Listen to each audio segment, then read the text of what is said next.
Sources of recruitment. Sources of recruitment. Internal and external वाला. Yes, internal recruit sources and external sources. Recruitment कल बताया था क्या होता है recruitment. Searching good people's. Arjun will tell me what do you mean by recruitment. Sir, recruitment is appointing peoples with good etiquettes and manners. Recruitment again loudly. Recruitment means appointing peoples with good etiquettes and manners. To No. acquire people. Acquire. Yes, sir. Recruitment is the process of inducing people to apply for the jobs. मैंने आपको बताया था कि recruitment का मतलब होता है लोगों को जागरूक करना, लोगों को मोटिवेट करना, जॉब्स के लिए अप्लाई करना, कि वो जॉब्स के लिए अप्लाई करें. आपने इससे पहले प्रोसेस ऑफ स्टाफिंग में देखा that estimating man power requirement through workload analysis and workforce analysis. तो जब आप एस्टिमेट कर लेते हैं और पता लगा लेते हैं कि कितने लोगों की जरूरत है हमें, second step is to tell people, advertise in the market to general person to apply for the jobs. आपके यहाँ वैकेंसीज हैं और आपके लिए जब कोई लोग अप्लाई ही नहीं करेंगे उस जॉब के लिए तो क्या फायदा होगा. So not only to find out the vacant positions, we have to induce people. Induce का मतलब है कि हम उन्हें प्रेरित कर रहे हैं. We are motivating people, we are telling them that come and apply, come and apply. The more and more people apply for the job, the more beneficial it is for the firm. तो जब jobs के लिए apply करेंगे तो फिर हम जो है उनमें से सेलेक्ट करेंगे. रिक्रूटमेंट के बाद सिलेक्शन की प्रोसेस शुरू होती है. रिक्रूटमेंट का मतलब है आने दो, लेट एवरीबडी कम इन, लेट एवरीबडी अप्लाई. जैसे आपने देखा होगा ये सेना की भर्ती होती है, आर्मी की, कोई भी चले जाता है वहां पर और वहां पर इतने सारे लोग आ जाते हैं, इतने सारे लड़के आ जाते हैं कि फिर वो उनमें से सेलेक्ट करना शुरू करते हैं. तो जो सिलेक्शन से पहले का प्रोसेस है वो रिक्रूटमेंट है. That is called recruitment. कहते हैं ना आर्मी की रिक्रूटमेंट चालू हो गई भाई. रिक्रूटमेंट चालू हो गई मतलब पोस्ट्स निकल चुकी है, वैकेंसीज, और वहां पर मान लीजिए 2000 लोगों को सेलेक्ट करना है तो आप देखिए 10,000, 15,000, 50,000 बच्चे जो है वहां जाते हैं. किसी को मना नहीं करते, सब आते जिनकी भी वो क्वालिफिकेशन होगी. फिर वो वहां पर उस टाइम पे देखते हैं कितनों को उसमें से सेलेक्ट करना है. सिलेक्शन के लिए फिर वो रिजेक्शन वाली प्रोसेस स्टार्ट करते हैं. They start the process of rejection. पहले दौड़ लगवाएंगे, उसमें कई बच्चे बाहर हो जाते हैं, उनके डॉक्यूमेंट्स चेक करेंगे, कई बच्चे बाहर हो जाते हैं, सर्टिफिकेट्स, डॉक्यूमेंट, दिस दैट, और रिटन एग्जाम, मेडिकल इंटरव्यू. तो वो जितने भी स्टेप्स हैं अलग अलग, ये आएंगे सिलेक्शन प्रोसेस में. सिलेक्शन प्रोसेस में मान लीजिए अगर 5 स्टेप्स हैं, आप किसी भी स्टेप में फेल हुए तो आप आउट. हर स्टेप में आप किसी भी स्टेप में फेल होंगे, यू आर आउट. उसमें ये नहीं देखा जाता कि ये पीछे से 3 स्टेप में पास होके आ गया तो यहां से कंसीडर करेंगे. No, each and every step you have to clear and final step clear करने के बाद ही आपका जो सिलेक्शन होता है. So selection is a negative process, recruitment is a positive process. आइए सब आइए, everybody apply. The more and more people apply, the better it is for the firm, because it has then options to choose from. उनके पास फिर बहुत सारे options होते हैं firm के पास, कंपनी के पास. सो रिक्रूटमेंट में 2 तरह के रिक्रूटमेंट होते हैं. एक इंटरनल सोर्स है, एक एक्सटर्नल सोर्स है. इंटरनल सोर्स मतलब आपके ऑर्गेनाइजेशन में ही जितने लोग हैं उन्हीं को आप या तो ट्रांसफर करेंगे इधर से उधर या किसी को प्रमोट करेंगे पहले, तो आपकी जॉब पोजीशन क्या होगी, वो फिल हो जाएगी. There are 2 methods of recruiting people from inside the organization. School में जैसे मान लीजिए टीचर की वैकेंसी होती है कोई, तो स्कूल के ही किसी टीचर को प्रमोट किया जा सकता है या ट्रांसफर किया जा सकता है from one block to another, one section to another section. So that is called internal recruitment, when people are selected from within the organization. And there are 2 methods. One is transfer, source है मतलब ये transferring people from one place to another, and second one is promotion. I hope it is clear. ये तो बिल्कुल simple सा वो है आपका कॉन्सेप्ट. और इसके फायदे क्या होते हैं इंटरनल सोर्स ऑफ रिक्रूटमेंट के? सबसे पहला फायदा तो यह है कि इससे एम्प्लॉयज को मोटिवेशन मिलता है. Employees are motivated to work harder, employees are motivated to do better, to be more efficient, क्योंकि उन्हें पता है कि मुझे यहां प्रमोशन मिलेगा. If I will do my work with full dedication, with full efforts, I will prove myself to be more efficient than others.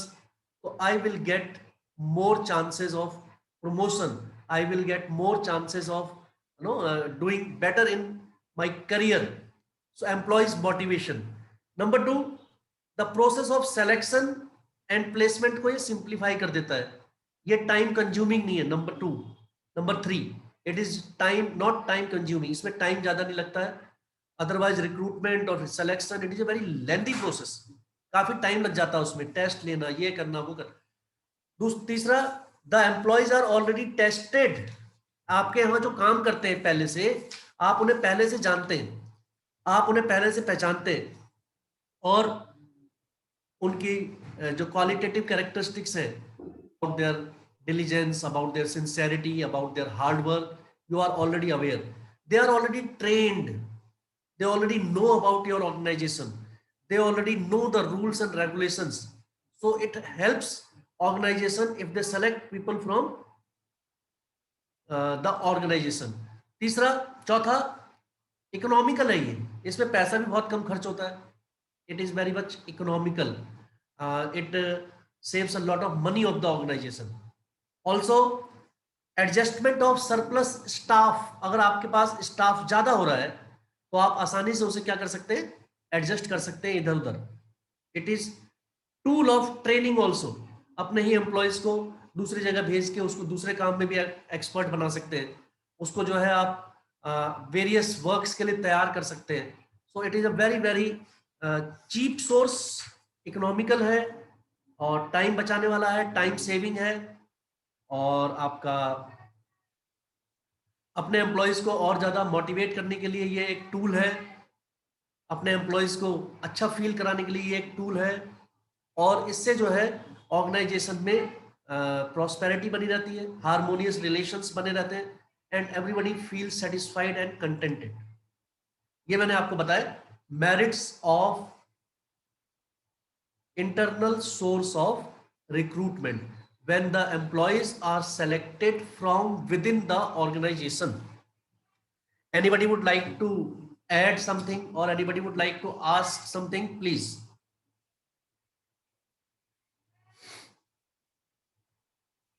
Anyone? Keep your cameras on.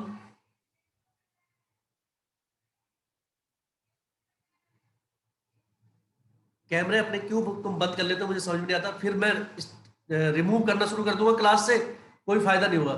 चाहे तुम महीनों महीनों क्लास ना लो, मैं रिमूव करता रहूंगा. आई डोंट अंडरस्टैंड तुम्हें problem क्या है.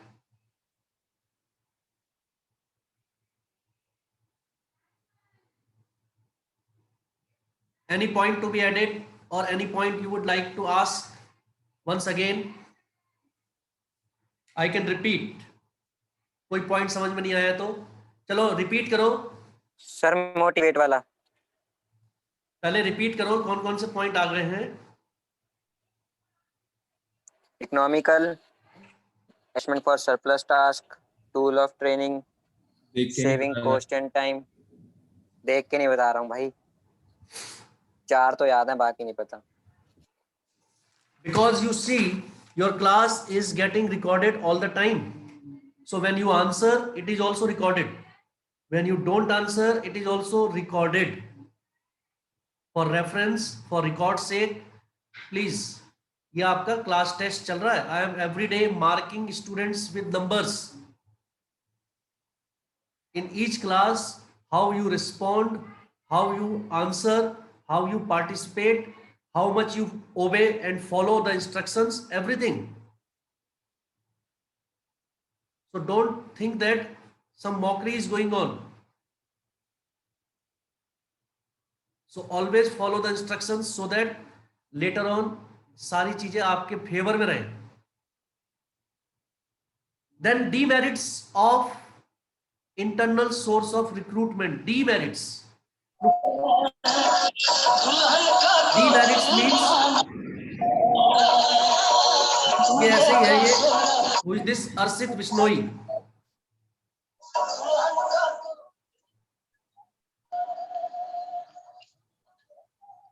अर्षित बिश्नोई के नाम से जो भी आए हैं.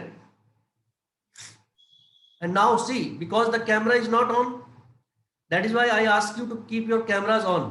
You bloody fool, Arshit Bishnoi और अर्षित बिश्नोई के नाम से जो भी आए हैं.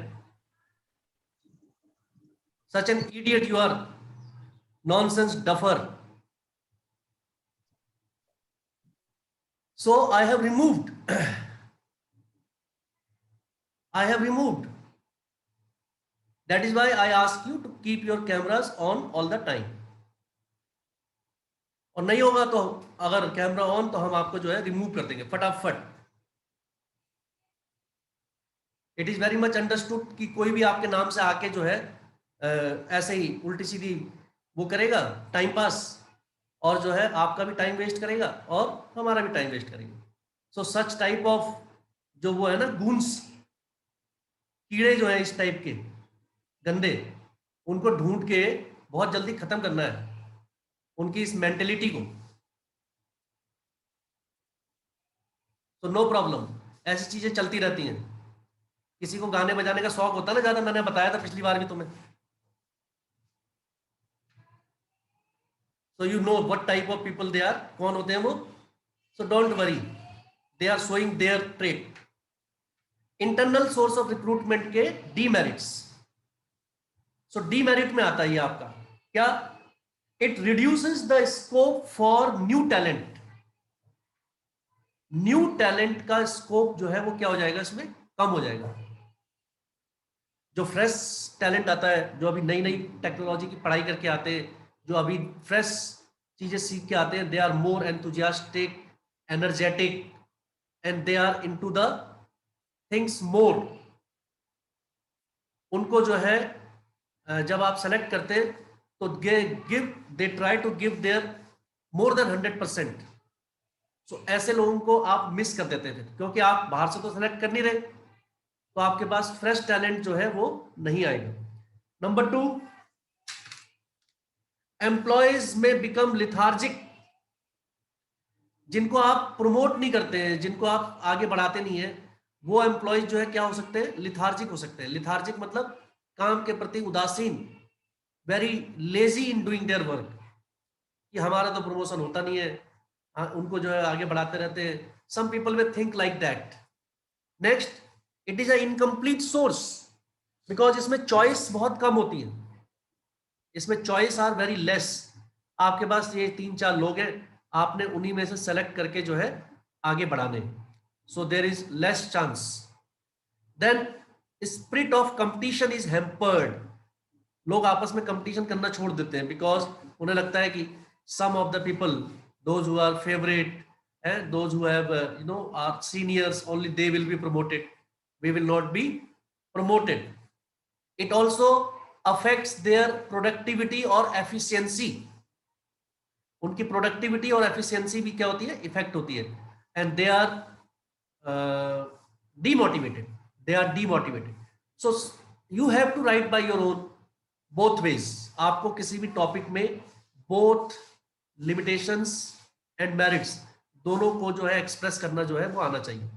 दोनों के आप वो देखिए, फायदे देखिए, नुकसान देखिए, और जो है उनको प्रॉपरली एक्सप्लेन कीजिए. Anybody want to ask anything? ये सब थे आपके इंटरनल सोर्स ऑफ रिक्रूटमेंट के merit and demerit. External source of recruitment जो है उसके कई सोर्सेज हैं. आप अगर बाहर से लोगों को अपॉइंट कर रहे हैं तो कहां से कर सकते हैं, पहले ये देख लीजिए. Number 1, direct recruitment. Direct recruitment का मतलब होता है आप अनाउंस करते हैं कि कल जो है भर्ती होगी, आप आ जाइए गेट पे.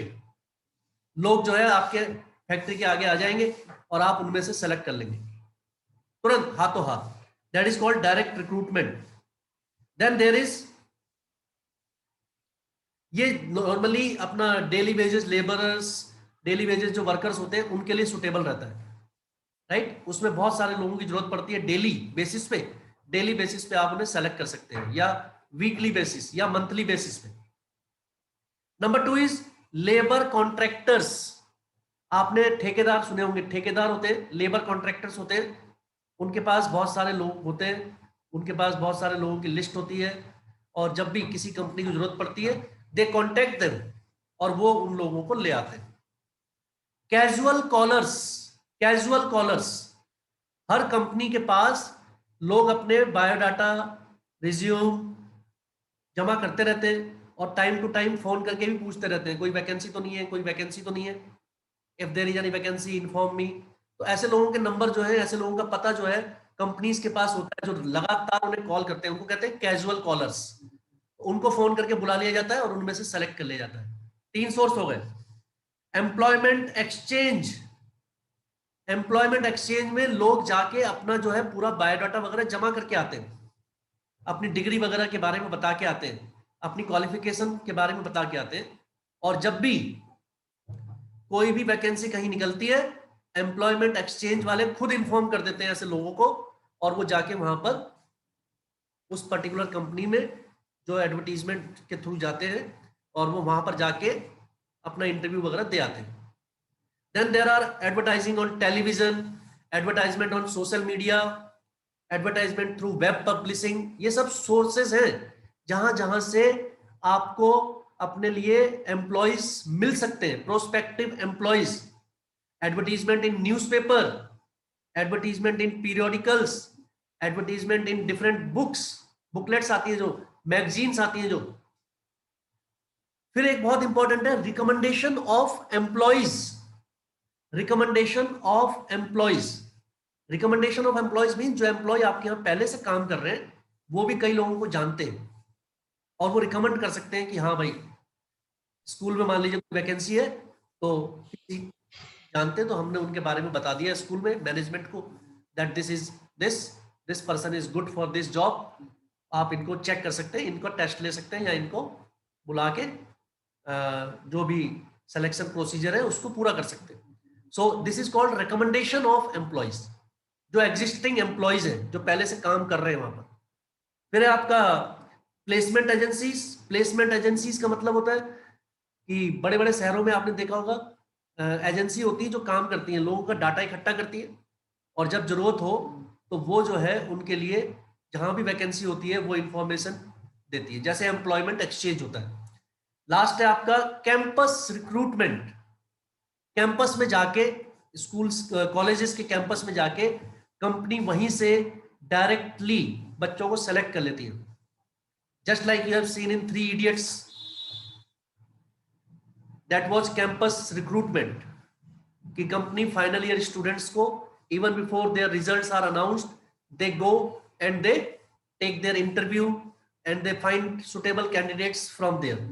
ये सारे के सारे क्या है, सोर्सेज हैं, एक्सटर्नल सोर्स ऑफ रिक्रूटमेंट के, जहां से बाहर से हम लोगों को अपॉइंट कर सकते हैं। इसके बारे में कम पूछते हैं, ये ज्यादा पूछते हैं कि इनके फायदे या नुकसान क्या है। सो एक एक करके फायदा बताएंगे। Number 1, Gautam, first merit of external source of recruitment, क्या हेडिंग है?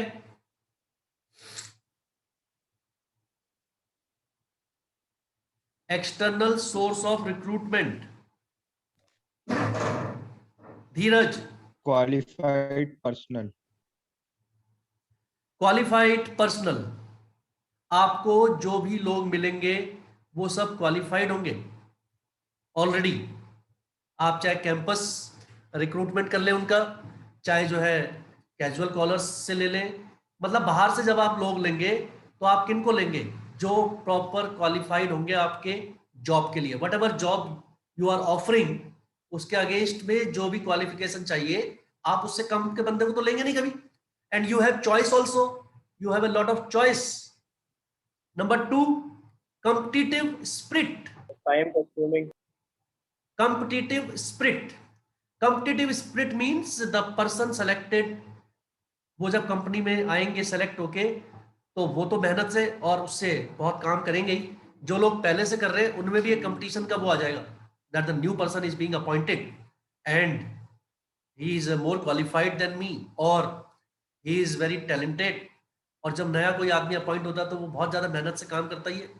So that will give motivation to others also to work better. Very important जो इसमें पॉइंट है वो है वाइडर चॉइस. कंपनी को बहुत ज्यादा चॉइस मिलती है. अगर आप इंटरनल सोर्स ऑफ रिक्रूटमेंट से करेंगे तो आपके यहाँ जितने एम्प्लॉयज हैं, आपके एम्प्लॉय में 50 एम्प्लॉयज हैं आपके यहाँ, उसमें से आपके जो काम के जो हैं 4 बंदे जो हैं आपके पास हैं जिनको आप वो कर सकते हैं प्रमोट, तो 4 में से ही कर पाएंगे. जबकि अगर आप बाहर से सेलेक्ट करते हैं तो you have may be 40, 400, 500. You have a wider choice when you select people from outside. Fresh talent मिलता है इससे हमें, फ्रेश टैलेंट, न्यू आइडियाज जो लोगों को इस समय मिले हैं. एंड एवरीबडी जो हमें बाहर से अपॉइंट करेंगे will come and work in a more enthusiastic way.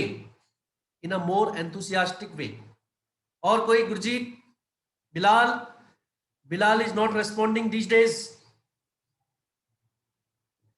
I am observing each and every student. Don't think those who are not joining the classes, later on you will see how they will be treated. Don't worry.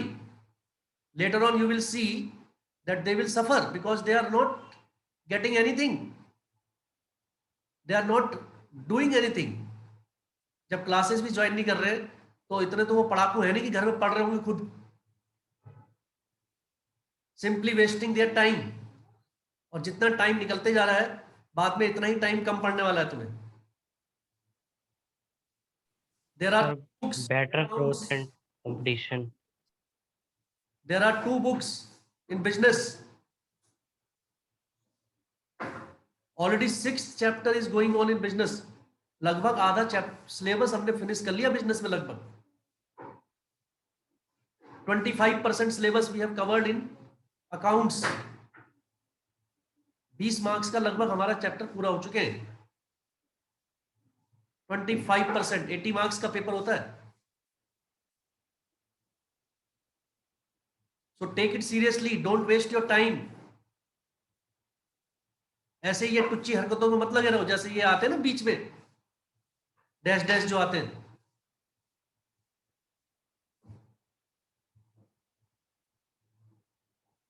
दो कौड़े की जो हरकतें करते हैं, ऐसी चीजों को छोड़ दो. You are grown up, you are responsible and sincere students.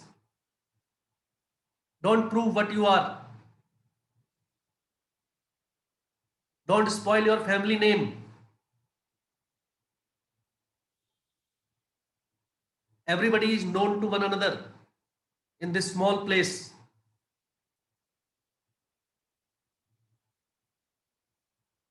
So don't spoil the name. Next is demerits. External source of recruitment के भी demerits हैं. Number 1, lengthy process, time consuming. Internal में तो तुरंत चुटकी बजा के आपने अपने आदमी को जो है प्रमोट कर दिया या ट्रांसफर कर दिया. It is a lengthy process because in this lot of formalities are to be done. Then it is a costly process. लेंदी भी है, कॉस्टली भी है. पैसा भी बहुत खर्च होता है भाई. एडवर्टीजमेंट करना है, ये करना है, वो करना है. उसके बाद जो है लोग आते हैं, उनका सब सारा का सारा चीजें देखनी है. टाइम भी लगता है उसमें, पैसा भी बहुत खर्च होता है. It is a lengthy process, it is a time consuming process and costly also. और इससे जो है डिससेटिस्फैक्शन होता है जो हमारे यहाँ एम्प्लॉयज काम करते हैं उनमें, कि हमें भी प्रमोट कर सकते थे, हमें भी जो है कैरियर में आगे बढ़ा सकते थे, बट ये बाहर से लोगों को अपॉइंट करते हैं और हमें जो है मौका नहीं देते. Sometimes the existing employees gets dissatisfied and demotivated. which is also true, which is also true. So इतना ही पढ़ेंगे हम आज. मेरिट्स, डिमेरिट्स, प्रोसेस भी है इसमें. वैसे अभी कितना टाइम हो रहा है? हाँ, अभी है टाइम. प्रोसेस ऑफ सिलेक्शन, इसके तुरंत बाद जो है सिलेक्शन होता है. रिक्रूटमेंट में जब सारे लोग आ जाते हैं आपके पास, आपने डिसाइड कर लिया कि यहां से लेना है और वहां से लेने, आउटसाइड से लेने, तो सारे के सारे लोग आ गए आपके वहां. अब आप उसमें से सेलेक्ट करेंगे. तो जब सेलेक्ट करेंगे तो सिलेक्शन की प्रोसेस होती है. सिलेक्शन प्रोसेस में सबसे पहले नंबर 1 होता है preliminary screening. Preliminary screening, application form में जो कुछ भी लिखा होता है एप्लीकेंट ने, उसके अकॉर्डिंग उसकी सारी चीजें चेक की जाती हैं. उसमें अगर कोई कमी होती है किसी कागज में, किसी क्वालिफिकेशन में, कोई फॉर्म में, किसी उसमें, तो उसको जो है रिजेक्ट कर देते हैं. पहले स्टेप में ही बाहर हो गया. ये सारे स्टेप हैं. इन स्टेप में जिसमें भी फेल होगा उसी स्टेप से वो आदमी बाहर हो जाएगा. लास्ट में, लास्ट स्टेप तक जो पहुंचेगा वही सेलेक्ट होगा. That is why selection is a negative process. जब आपने प्रिलिमिनरी स्क्रीनिंग कर ली, 500 लोग आए थे, पता चला 150 तो उसमें से बाहर ही हो गए पहले स्टेप में. अब बचे 350 लोग, 350 लोग जो बचे उनका फिर सिलेक्शन टेस्ट होगा. सिलेक्शन टेस्ट कई तरह के होते हैं, जैसे number 1 intelligence test, aptitude test, trade test, personality test, interest test. ये जो सारे टेस्ट हैं कई बार तो आपको पता भी नहीं चलेगा. These are taken just without telling also. जैसे ही आप कैंपस में एंटर होते हैं, कैसे एंटर हो रहे हैं, कैसे चल रहे हैं, how you are behaving with others, how you are communicating, what is your attitude, how much you are interested in the job, whether you really want the job or you have just come for time pass. ये सारी चीजें through cameras, through monitoring, सब चीजें capture करते रहते हैं. कई बार तो ऑर्गेनाइजेशन के ही 2, 4, 5 लोग वहां भीड़ में शामिल हो जाते हैं as an interviewer, as an applicant. लोगों से बात करते हैं और उनसे पूछते हैं, हाँ भाई क्या है, कैसा है, why do you want this job, are you really interested. वो सारी चीजें वहीं पता कर लेते हैं. This is also type of test. Personality test, trade test. आप जिस चीज का इंटरव्यू देने आए, जिस चीज की जॉब के लिए आए हैं, उसमें आप कैसे हैं. टेक्निकल कोई जॉब है, मैकेनिकल कोई जॉब है, उसका पूरा टेस्ट होगा. एप्टीट्यूड टेस्ट, एप्टीट्यूड में देखते हैं कैसा आपका एप्टीट्यूड है, कि नई चीजें सीखने में आप कितने इंटरेस्टेड है, उसका टेस्ट होता है. आईक्यू टेस्ट आपने सुना होगा. एक इंटेलिजेंस टेस्ट, कि आपकी जो क्वालिफिकेशन है उसके हिसाब से जो जो चीजें आनी चाहिए वो आपको आती है या नहीं आती है. देन इंटरेस्ट टेस्ट, आपका इंटरेस्ट कितना है जॉब में. पर्सनैलिटी टेस्ट, पर्सनैलिटी टेस्ट में भी आपकी सारी चीजें चेक की जाती है, वेदर हाउ आपके इमोशंस कैसे हैं, आपका मूड कैसा है, आप कोऑपरेटिव है कि नहीं है, whether you are really interested और नॉट, आपका बिहेवियर कैसा है दूसरों के साथ. Because all this affects a person's career. Job में ये सारी चीजें बहुत इफेक्ट करती हैं. इसके बाद होता है एम्प्लॉयमेंट इंटरव्यू. एम्प्लॉयमेंट इंटरव्यू में जब ये सारे पास कर लेते हैं टेस्ट, उसका इंटरव्यू होता है. उसमें फिर और डिटेल में in depth information from the person is acquired. सारी की सारी उसकी जानकारी उससे ली जाती है. डिटेल में ग्रुप डिस्कशन होता है, इंटरव्यू होता है, सब कुछ होता है. Then next is reference and background check. उसके बाद आपके सारे रेफरेंस चेक किए जाते हैं, पूरा बैकग्राउंड चेक किया जाता है. आपके जो भी, जिसके भी रेफरेंस से आप आए हैं, जो भी बैकग्राउंड है आपका, जो भी आपके पास डॉक्यूमेंट्स है, सारी चीजें आपकी चेक की जाती है. And then selection decision is taken, whether you are selected और not. If you are selected then your medical examination होगा, मेडिकल टेस्ट. मेडिकल टेस्ट में अगर आप पास हो जाते हैं तो आपको जॉब ऑफर किया जाएगा. जॉब ऑफर, कि दिस इज द जॉब, ये आपको ऑफर किया जा रहा है और इसमें आपके ये सारी चीजें होंगी. कॉन्ट्रैक्ट ऑफ एम्प्लॉयमेंट है last.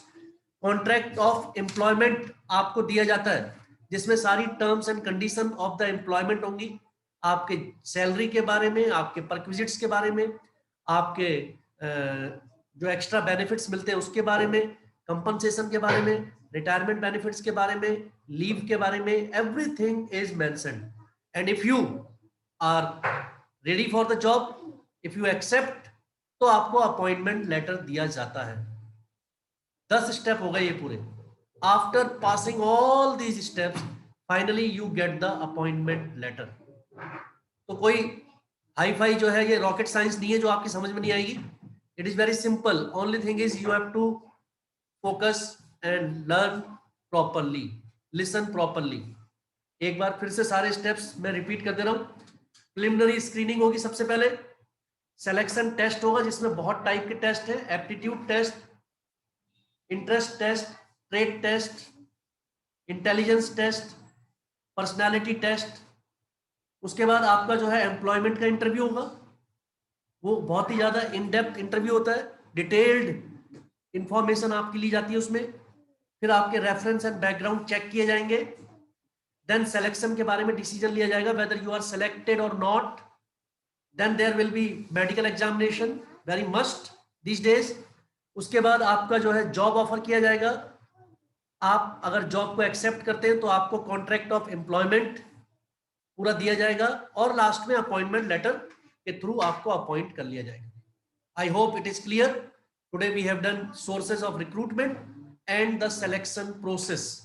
Sources of recruitment and the selection process. Keep doing in your fair notebook day by day. Anybody? Okay, sir. Anybody like to ask anything? Sir copy check होंगी? हाँ जी, कैसे होंगी sir? Copy कैसे check होंगी? कैसे होंगी मतलब? मतलब सर ऑनलाइन है ना, तो घर पे आना पड़ेगा? अभी नहीं, नो नीड। अभी किसी को कहीं बाहर निकलने की जरूरत नहीं है। After things Okay, become sir. Normal then सब कुछ होगा, डोंट वरी। रात के बाद जो है सवेरा आ ही जाता है, चाहे कितनी घनी कितनी काली रात हो। तो ये नहीं Yes, sir. जब सूरज निकलेगा ही नहीं, अभी निकलेगा। थोड़ी रात घनी ज्यादा हो रही है, लंबी ज्यादा हो रही है, काली ज्यादा हो रही है, डरावनी ज्यादा हो रही है, but don't worry, sun will rise sir. Very soon Inshallah, and we will Inshallah. meet very soon. Yes, sir. Yes, yes. Till that time you keep on doing your work. You are getting sufficient time and everything. Don't waste it. It is my request. Later on you will suffer. So come back to work. Thank you. God bless all of you. Stay at home and stay safe. Thank you, Thank you, sir. sir.